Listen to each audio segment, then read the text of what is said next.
All right, welcome back. In this video, we're talking about wealth, money, status, all of that good stuff. Now, when we were eating earlier, Ali asked me, what's the biggest thing that Stoicism helped you to change, aside, of course, from the 10 stone weight loss? And what I said was this idea of what is it that I value? And one of the main things Stoics talk about is that if you value wealth and status as the thing amongst everything else that's the most important, you're fundamentally going to be unhappy because it's outside of your control. You can't control how much wealth you accumulate. You can, of course, do what's within your control to work towards it.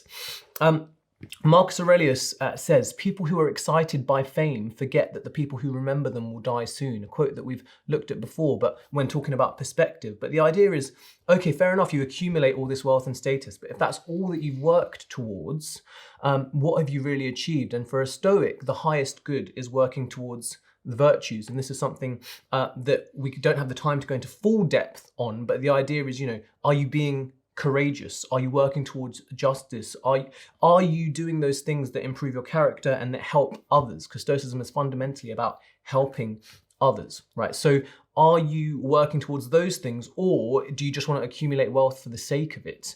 But on the other hand, Seneca, was a very wealthy man. People often throw this back at people who talk about Stoicism. And the thing is, he said, it's okay to have wealth. It's okay to be part of the world, as long as you don't become overly attached to it. Have it as long as you'd be comfortable with losing it. Absolutely. And there's another phrase in Darren Brown's book, Happy, where he kind of elaborates on this idea of money, wealth, fame, status, all of this stuff. And he says that all of those things are nice, but what the Stoics would say is they are preferred indifference.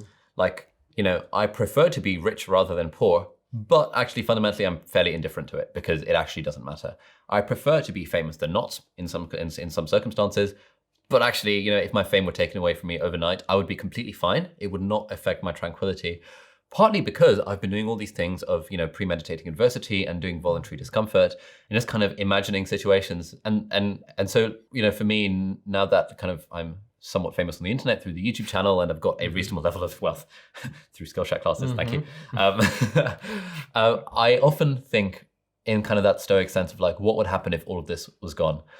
And I actually don't really mind it in the slightest. Like, obviously, I prefer to have more money rather than less money, all other things being equal. Ceteris paribus, I think, is the Latin phrase for that, all else being equal. That's another one that I quite like. But if all of it were taken away from me, then I still have all of my knowledge. I still have all of the skills that I've learned. I've still got my character. I've still got my friends. Like, there's still so much in my life that can bring me joy, added to the fact that my joy should be internally generated, ideally. And so I sometimes like doing this exercise where I imagine, let's say my YouTube channel vanished overnight. What would I do? Oh, interesting. Okay, actually, this is what I do this, I do that, I do this, I do that. I build myself back up in these following ways. And that's just a way of becoming less attached to the idea of wealth, fame, status, all of that kind of stuff. It's a preferred indifferent. And for the Stoics, being too attached to this was a surefire way to unhappiness. Epictetus, in his classic blunt style, says, be on your guard against a false sense of self-importance.